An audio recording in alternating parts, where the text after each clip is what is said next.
and I am back after my little summer break and wanting to do a video response to Marlene Theresa for the Tarot to the Extreme tag. For a lot of the categories, I couldn't decide on just one.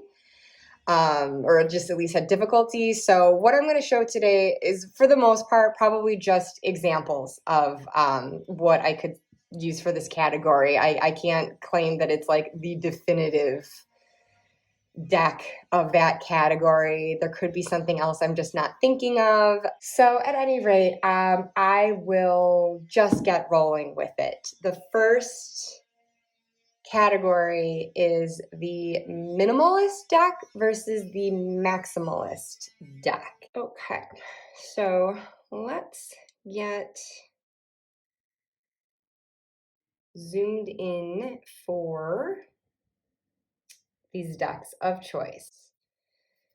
Minimalist, I have chosen the Biddy Tarot Everyday Tarot. Nice little pocket-sized deck, the matte gold gilding that's lost a bit of its sparkle. It used to sparkle a bit. Now it's really matte, but I've had this for a while, and actually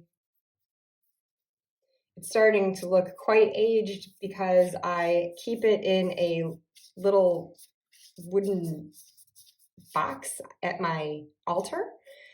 And the stain from the wood has actually stained the cards, and so I didn't foresee that consequence, but I really don't care. This is not a deck that I use very much. I keep this box with some go-to crystals to meditate with, prayer beads, etc. And when I found I wasn't really using this deck very much anymore, I decided to just toss it in there as just an extra little meditative tool that I could use if I'm ever sitting there and coming out of a meditation, just seeking further clarity on something that might have come to mind as I was meditating. Maybe just a question I'd had prior to that I wasn't feeling very clear in the head to problem solve, and after some time just meditating, finding that kind of openness and clarity of mind, wanting to tackle that question right then, it would just be right there for me to grab. And as you can see, because it is very minimalist,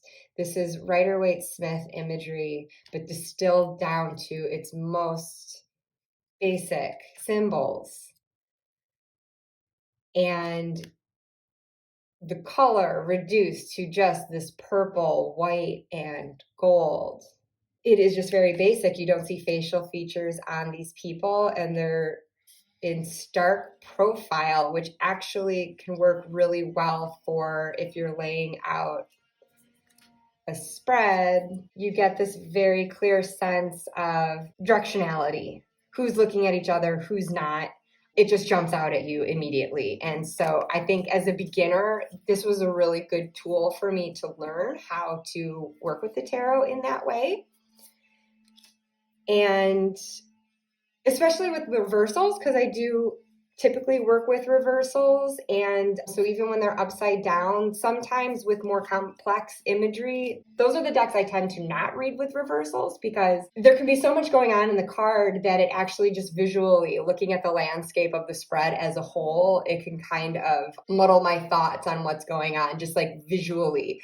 But the simpler a card is, the clearer the imagery is, the easier it is to work with reversals and like see something that, like, if this were to come up upside down, okay, instead of looking right, now they're looking left. And I can see very clearly what this card is while it's upside down. That's not like creating any sort of confusion. I can still get a really clear reading with the reversals in the spread, if that makes any sense. So yeah, again, just as a beginner deck, it's great, and it does take away ability to really use color symbolism to layer into the reading, but to sort of distill things down to their most basic after meditating. The simplicity of it does provide a nice clarity. Like, as I'm coming out of a state of not having my head swarming with too many thoughts, I don't necessarily want to open my eyes and have them swarming with a lot of images, just to kind of keep that cool clarity about everything in that frame of mind, I think it's still useful for that particular use that I've applied it to anyway. So yes. For Maximalist then, my first thought, well, I was stuck between two, Tarot Volatile and Spirit Keepers Tarot, because these are two I mentioned in a recent video that I have just kept on my shelf. I have yet to work with them because I regard both of these as studied decks. They both have a lot of things going on in them. And just to pull one card from this deck. So here's our Bitty Tarot Knight of Wands. Here's our Tarot Volatile Knight of Wands. I mean, just sheerly from the artistry, you can see how much more intricate and textured and rich this is. We've got our basic image in both cards of the knight on his horse facing the same direction, but now you're seeing a lot more color and detail layered in. But then beyond just the visuals, there's also the fact that this deck definitely transcends Riiight to incorporate alchemy and an assortment of cultural and theological considerations. And it has these images, like you'll see these thin lines of either circles or kind of triangular or rays beaming out that add particular emphasis and meaning to each card. So there's just, they're cards you have to like really sit and look at to take in everything. And there's just a lot to learn with it. I want to dive deeper with it. And so obviously the same with the Spirit Keepers Tarot. This was my first SKT deck. This is the Revelation edition because I missed the boat on the earlier ones, and because I really want to take in all that is to be had here, all of Annabelle's wealth of wisdom. I had to get the Book of Maps accordingly, and I mean, look at this honker. It's intimidating, and this is why I really haven't sat with it yet. Like, I'm trying to figure out when would be a good time when I'm not going to get myself so distracted with other things that I'll sit with this. This is awesome. I mean, I remember when I was in college and I was having difficulty choosing a career because I just felt like I was really good at being a student and I didn't really know what else I would be good at, if that would actually have any practical applications. So like this stuff I just totally geek out about because I am just a lifelong learner. I am still such a student and I just love this course that Annabelle is offering here. I'm just going to take it from her own words, what all is packed into this deck. As she says here, the deck's design expresses psychic points connecting different disciplines, such as, so it's like including, but not limited to, theology, the trigrams from the I Ching, logos by way of the 22-letter alphabet, astrology, numerology, I mean, my accounting system, geez. Color, symbolism, and correspondences, both Hermetic, Platonic, and Taoist alchemy, and thaumaturgy? I mean, I can't even pronounce it. The magus and miracle working. And so, it's so awesome. I'm so ridiculously intimidated by this, but I'm so excited about it too. Just the cards themselves, my gosh, Annabelle, look at everything.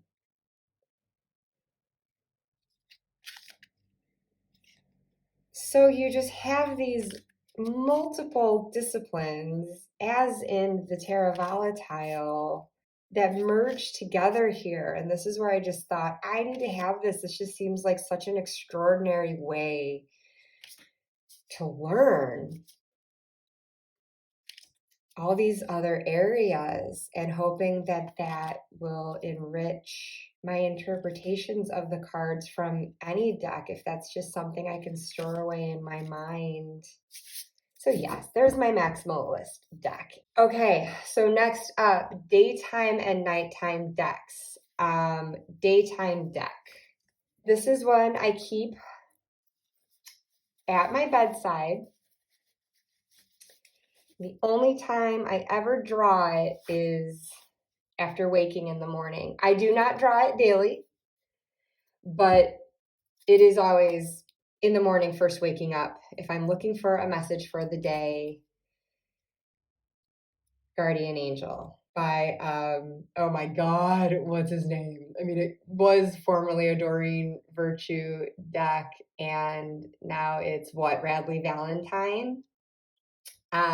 This speaks to my inner granny so wonderfully.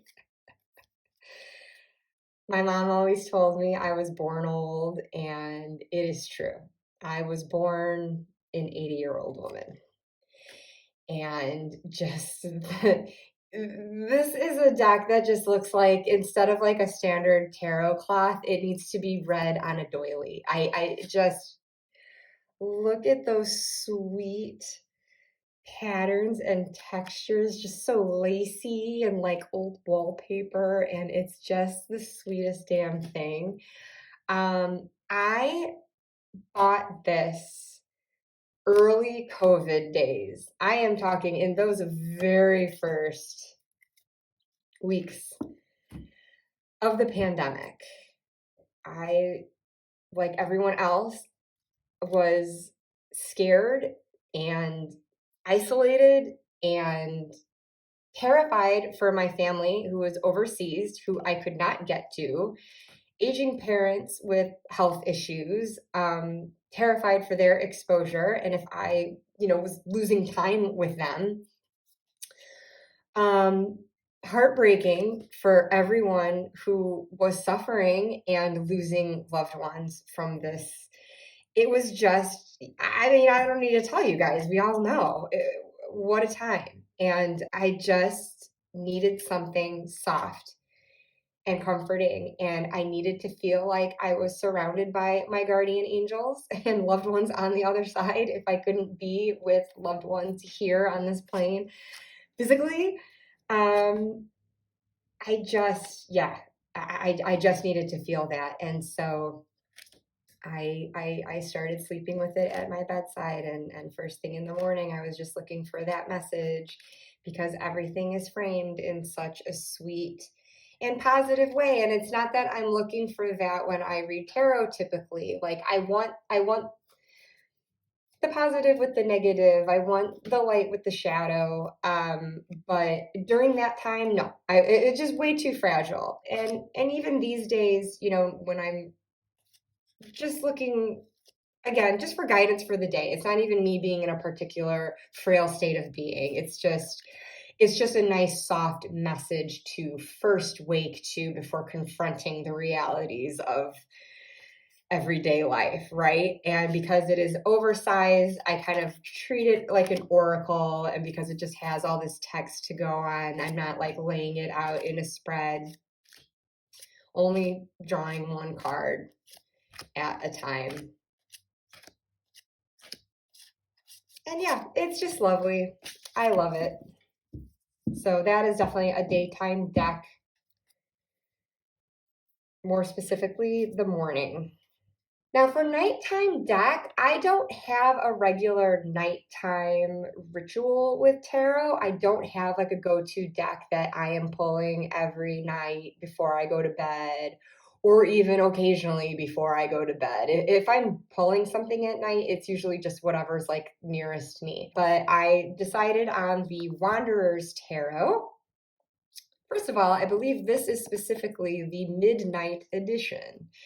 So it has more of a nighttime feel in contrast to its solar edition, which is like a negative of this, basically. Obviously, just like the black background of this, just that darkness lends itself to an evening quality. But also, I use this specifically for new moon readings. And yeah, this is just my go-to because I think it just like feels like night.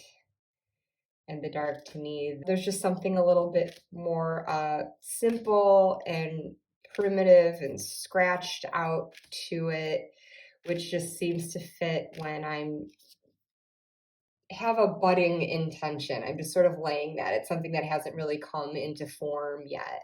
And so just kind of the scribbly quality of this deck kind of fits that. It's like these broad strokes of the idea, the intention before I work towards manifesting. And yeah, so I mean, really, that's the long and short of it. So yes, the Wanderer's Tarot Midnight Edition is my nighttime deck of choice.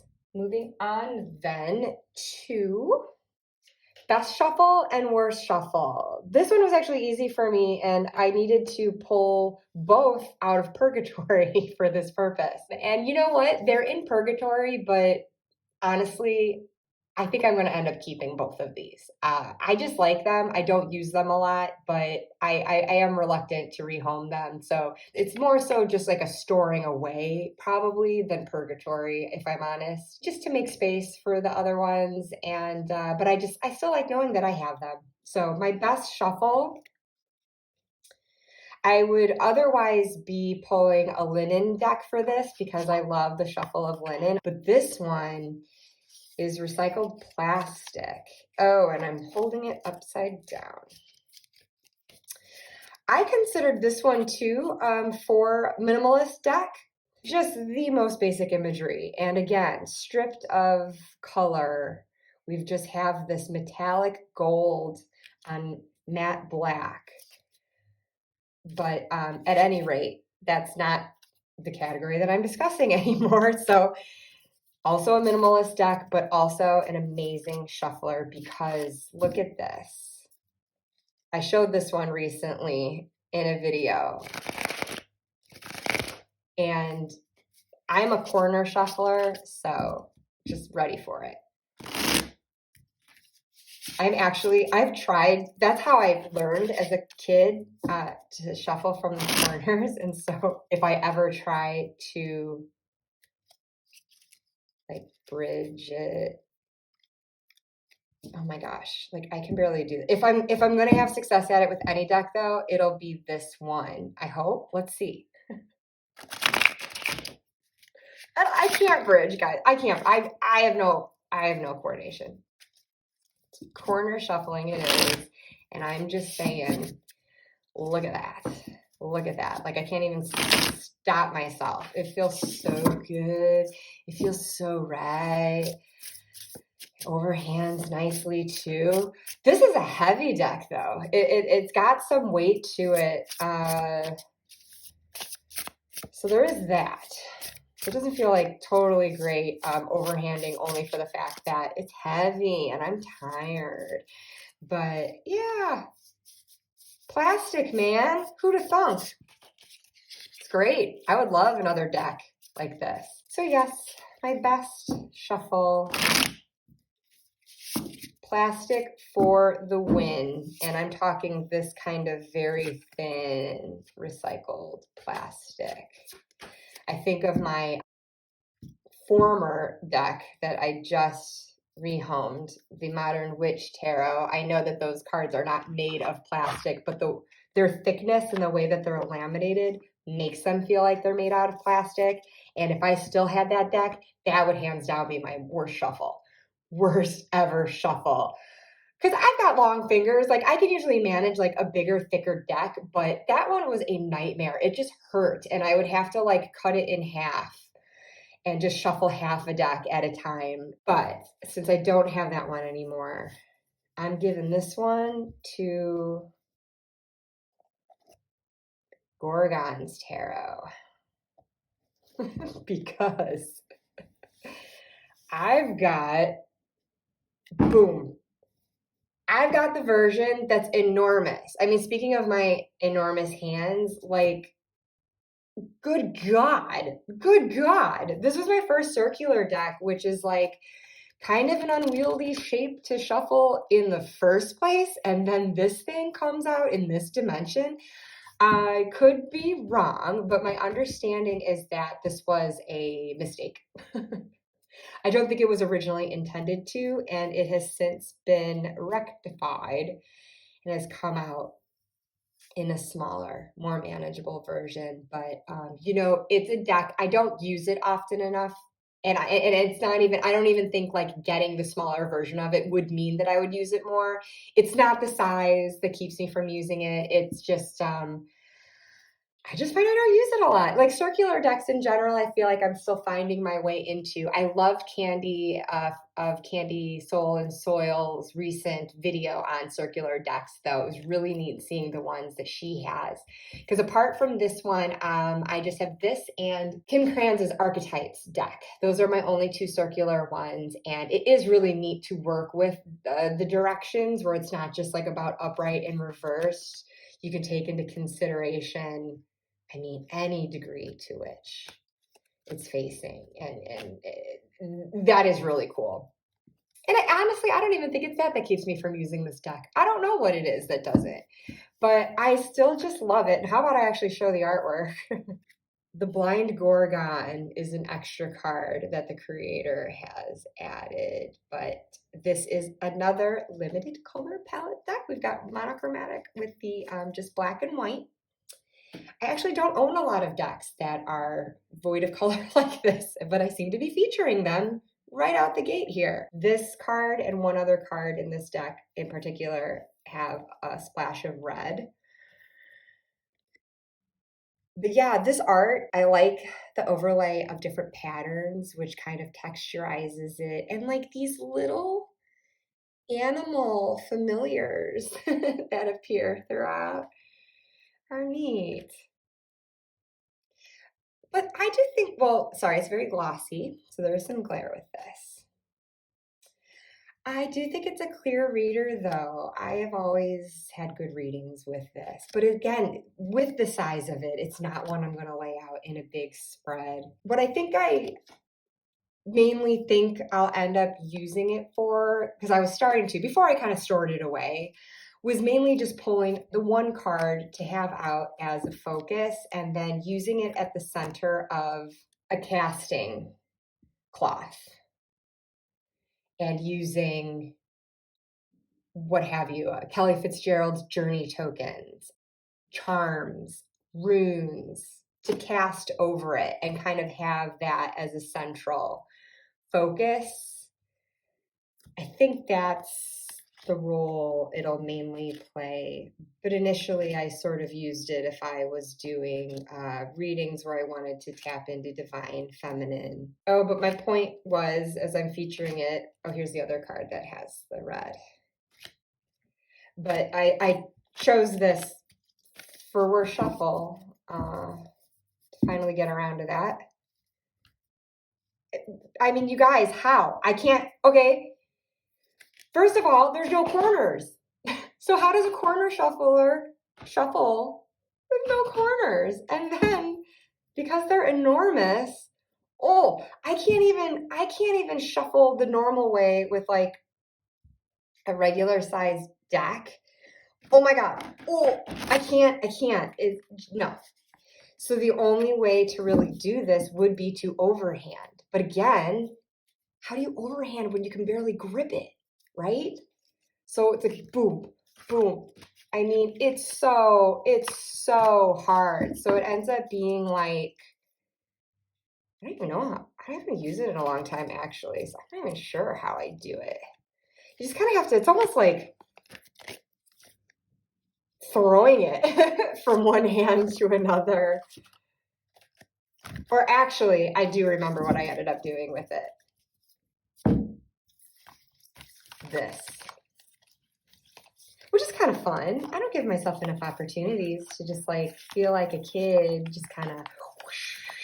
And actually, this works good for like getting those circles to spin at their different degrees so that you can pull it and read into that directionality. But yeah, so maybe this is why I don't use this deck more. I don't know. I think this would definitely be a case for Julie. at Peekaboo Rose, her dice. Go to her channel, Peekaboo Rose, and look for the video. I forget exactly how she does it, but it's her way to sort of like circumvent this issue of like a difficult shuffle. So yeah, Gorgon's Tarot, cool deck, horrible shuffle. Okay, next up, my Confronting and Comforting decks. So there were a few that I could choose for Confronting, I think, but my automatic thought was the very first deck that I bought that I felt that way about, and that would be the Deviant Moon. This is the borderless edition.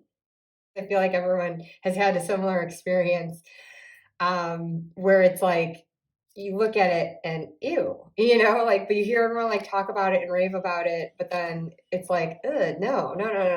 So I mean, I looked this up a million times, like trying to convince myself to want it, and I was just like, no. I love the coloring.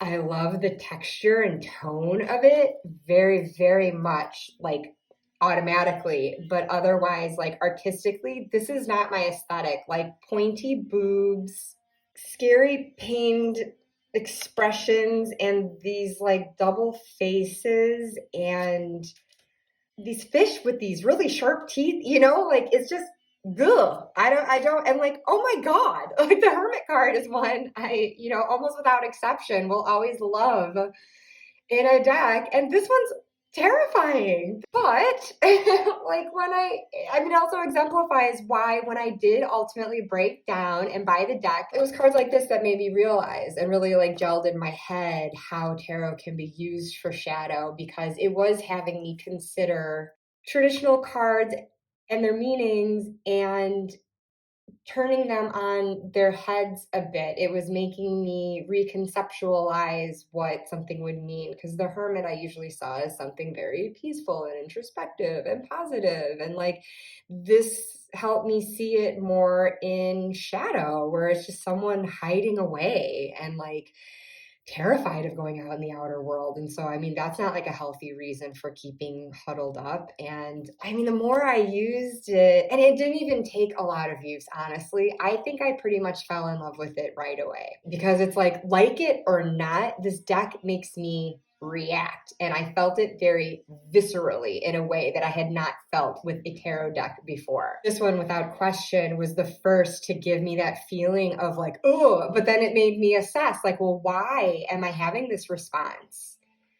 What is disturbing me about this so much? And is it just because I don't like the artwork, or is it because there's something, is it holding a dark mirror up to me and making me like see a card that I'd usually want to spin into the positive for myself, and forcing me to see it in shadow and look into my shadow and shed light on it. And so yeah, I just this became my first and foremost deck in shadow work. There's other ones I will use for it, and so obviously, because I'm talking about this one now, I'm going to pull another one when I get to that category later.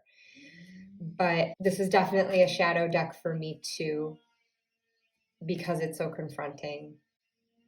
And yeah, again, it's like Marmite, love or hate it, you're having a reaction to it, and there's something to learn from it either way. So yes, that is my choice for most confronting. Most comforting, on the other hand, then is my Pandas. My Way of the Tarot. My Way of the Tarot Panda. No, I mean to say Way of the Panda Tarot. This is such a cutie. This is very much an inner child deck for me, and it is just so cozy and cute And I considered initially also the Gentle Tarot and the Sasso Ibido Tarot as like decks that I'll pull out if I want the truth delivered to me in a gentle and very healing way. And so those are also contenders, but ultimately this one, I mean, there's with every single card, there's no card that's going to put me off visually or make me feel it to any degree like uncomfortable or in a negative space. It just, I can be feeling so sad, so down, so angry. And this deck is going to lift me out of that. It's going to give me a warm fuzzy in my belly. It's going to make me smile. And it's going to make me giggle. I mean, this panda shoving its foot in this panda's face. Why? It's just, come on. And it's especially going to make me laugh if I read the guidebook. The deck comes with this smaller one, which offers up an excerpt of the full-size book, which you can buy separately, the Book of Pandas. And this just goes into so much more. As with the Guardian Angel Tarot, the cards that can traditionally be, kind of challenging, like, let's see. One way or another, the things we think we lost always find a way to return to us. Easy for you to say. Peter stares at the broken pentacles on the ground. So this must be Peter, for your reference. A mess in the cold, hard snow. They were once his treasured possession, but now they were gone, stolen by the fates and forever taken from his grasp. Cursed with 2 left feet and clumsy coordination, Pete had tripped, and without warning, the golden coins he was carrying slid out of his paws and landed on the ground with a loud clang. When he realized he had also dropped his bamboo snack, flavored with popcorn and premium cotton candy, he thought it must be the end of the world. He had nothing now. Nothing! And then here we see always more to be had. As he continues to sulk over his loss, Wen, his best friend, look at, she's giving Peter a little there pat. Pats him on the shoulder. The remaining pentacles that Pete still carries gently knock and jingle against each other. Wen reminds Pete that nothing is lost forever and that the Earth Kingdom remains forever abundant. Chaco, Jasmine, and Micah are working tirelessly every day to bring in more good fortunes for their tribe. I think those might be the pandas from the 3 of Pentacles. I'm not positive, but they're in here. Spartacus's bonsai plants are ready for trade next week, and if all else fails, there is always Luke's bamboo flute performances to be enjoyed. There is always more on the way and more to be had. You are never in lack, Wen says, her presence a furry hearth of steady light and warmth in the desperate winter storm. With that, Pete feels consoled, though he is still a little sad over the lost snack. He is grateful for his friend who is always there for him during his time of need. She always knows exactly what to say to him to cheer him up. Oh boy, the one time Pete got slapped in the face. I was wanting to stop reading for your sake, but like now, I gotta know, right? I want to hear about when Pete got slapped in the face. So Wen is a warm, gentle soul, while Pete is good-hearted but very worry-prone and melodramatic. One time, Wen found Pete in a heap of his own misery as he moped over the meals he had not eaten and the things he couldn't have. After failing many attempts to comfort him and distract him from his sullen moods, Wen was so frustrated that he slapped Pete across his sorry face. Pete, shocked and flabbergasted, looked at Wen's paw in admiration of her strength. Wen, he cried, I didn't know you worked out. His friend shook her head. That's enough, Pete. I get that you're upset, but you gotta stop complaining. What are you going to do about it? If you want more bamboos, go harvest some. Stop drowning yourself in your own tears. Pete wiped away his tears and nodded numbly as he still couldn't get over the fact that the gentle Wen slapped him in the face. This is stunning news. He grabbed her puffy arm. Which gym do you go to? So, really, need I say more? Adorable. So, hands down, my most comforting deck. Whatever mood I'm in, that is going to make me laugh. that is gonna like slap me in the face like when and say, get over it. Look on the bright side, my darling dear. Okay.